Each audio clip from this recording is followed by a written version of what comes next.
सबको लगता है कि अरमान की शुरुआत पायल से हुई, लेकिन दोस्तों, अरमान मलिक की असली दास्तां हरियाणा के एक छोटे से गांव में दफन है। बात है साल 2005 से 6 की। उस वक्त अरमान अरमान नहीं बल्कि संदीप सिंह हुआ करते थे। अभी उनकी उम्र सिर्फ 17 या 18 साल थी जब उनके घर वालों ने उनकी शादी उनके ही गांव की एक लड़की से कराई थी। लोग बताते हैं कि वो एक बहुत ही साधारण और सीधी सादी लड़की थी। संदीप ने उसके साथ अपनी ज़िंदगी शुरू की और सिर्फ़ इतना ही नहीं, उस पहली पत्नी से संदीप के 2 बच्चे भी हैं, एक बेटा और एक बेटी। लेकिन संदीप सिंह के सर पर हीरो बनने का भूत सवार था।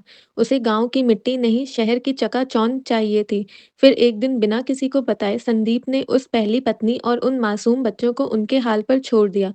वो निकल गया शहर की तरफ, अपना नाम बदला, अपना धर्म बदला और बन गए अरमान मलिक। साल था 2011। संदीप सिंह जो अब अरमान मलिक बन चुके थे, उनकी मुलाकात हुई पायल से। पायल उस वक़्त एक बैंक में काम करती थी और अरमान के वहाँ आना-जाना था। दोनों में प्यार हुआ, लेकिन ये रास्ता इतना आसान नहीं था। घर वाले इस रिश्ते के सख्त खिलाफ थे, लेकिन अरमान तो अरमान है, उन्हें जो चाहिए बस वो उसे हासिल कर लेते हैं। दोनों ने घर से भागकर शादी कर ली। पायल ने अपने परिवार को छोड़ दिया एक ऐसे आदमी के लिए जिसके पास उस वक़्त ना पैसा था, ना शोहरत। पायल को लगा उनका हीरो उन्हें मिल गया है, लेकिन उसे ये नहीं पता था कि 2011 की ये शादी अरमान मलिक की पहली नहीं, दूसरी शादी थी और आगे चलकर उनकी ज़िंदगी में एक तीसरी औरत भी आने वाली थी।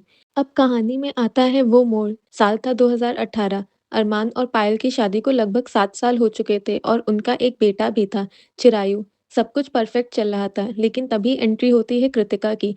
कृतिका कोई अनजान नहीं थी, वो पायल की सबसे पक्की सहेली थी। दोनों की दोस्ती इतनी गहरी थी कि पायल ने खुद कृतिका को अपने घर बुलाया था रहने के लिए।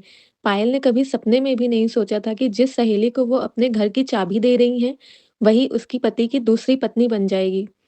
कृतिका घर आती हैं और सिर्फ 6 दिनों के अंदर, हाँ, आपने सही सुना, सिर्फ 6 दिन में अरमान और कृतिका एक-दूसरे के इतने करीब आ गए कि उन्होंने बिना पायल को बताए शादी कर ली। जब पायल को ये बात पता चली तो उसके पैरों तले ज़मीन निकल गई।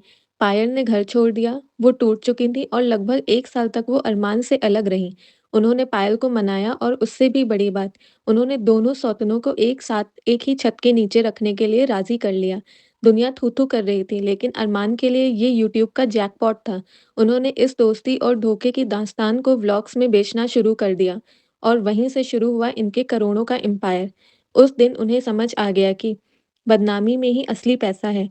उन्होंने अपनी बीवियों को व्लॉगर बना दिया और अपनी ज़िंदगी को एक खुली किताब।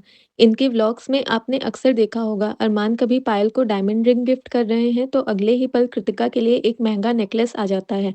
अरमान का सिंपल फ़ॉर्मूला है, एक को खुश रखो तो दूसरी नाराज़ ना हो जाए। इनकी केमिस्ट्री ऐसी है कि अरमान दोनों के साथ बराबर रोमांटिक डेट्स पर जाते हैं, बराबर रील्स बनाते हैं और यहाँ तक कि शॉपिंग भी साथ-साथ होती है। कैमरा पर तीनों का लव ट्रायंगल इतना परफेक्ट दिखता है कि लोग हैरान रह जाते हैं। अरमान मलिक की ज़िंदगी में एक लड़की आई, लक्ष्य। वो उनके साथ उनके घर में रहती थी।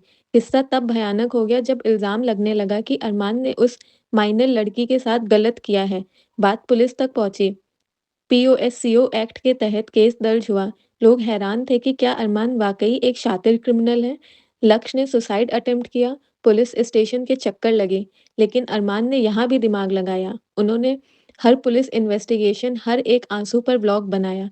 उन्होंने एक इतनी बड़ी कंट्रोवर्सी को इमोशनल ड्रामा में बदल दिया कि लोगों का ध्यान उनके जुर्म से हटकर उनकी फैमिली सपोर्ट पर चला गया। आज अरमान मलिक के पास 20 से 30 करोड़ों का एम्पायर है। लोग पूछते हैं इतना पैसा कहाँ से आया? सिर्फ यूट्यूब व्यूज़ से? नहीं दोस्तों, अरमान ने एक ब्रांड खड़ा किया है जो ड्रामा पर चलता है। उनका अपना जिम है, म्यूज़िक प्रोडक्शन है और उनका अपना पूरा खानदान एक मशीन की तरह काम करता है। हर रोज़ घर में कोई ना कोई ड्रामा होता है। हर रोज़ एक नई बीवी का किस्सा निकलता है और हम जैसे लोग बस उन्हें देखते रह जाते हैं। लेकिन पीछे मुड़कर देखें तो उनका रास्ता उन लोगों की ज़िंदगी की तबाही से भरा है जिन्हें वो पीछे छोड़ आए हैं। तो असलियत ये है दोस्तों, अरमान मलिक कोई व्लॉगर नहीं, एक बहुत बड़ा साइकोलॉजिस्ट है जो आपकी और मेरी सोच से खेल रहा है। हम यहाँ लड़ते रह गए कि ये गलत है, ये सही है और वो हमारी इसी चर्चा से करोड़पति बन गए। दोस्तों, मुझे लगता है कि अब्बास मस्तान ने किस किस को प्यार करूँ मूवी कपिल शर्मा के लिए नहीं बल्कि अरमान मलिक की लाइफ पर बनाई थी। फ़र्क बस इतना है कि वहाँ कॉमेडी थी और यहाँ यहाँ तो हर दिन नया ड्रामा है। अब आप बताइए, क्या आप अब भी उनके अगले व्लॉग का इंतज़ार करेंगे या इस माया जाल से बाहर निकलेंगे? कमेंट्स में आग लगा दो और बताओ आपका क्या कहना है? और वीडियो अगर पसंद आई हो तो प्लीज़ लाइक करें और शेयर करें और सब्सक्राइब करना तो बिल्कुल ना भूलें।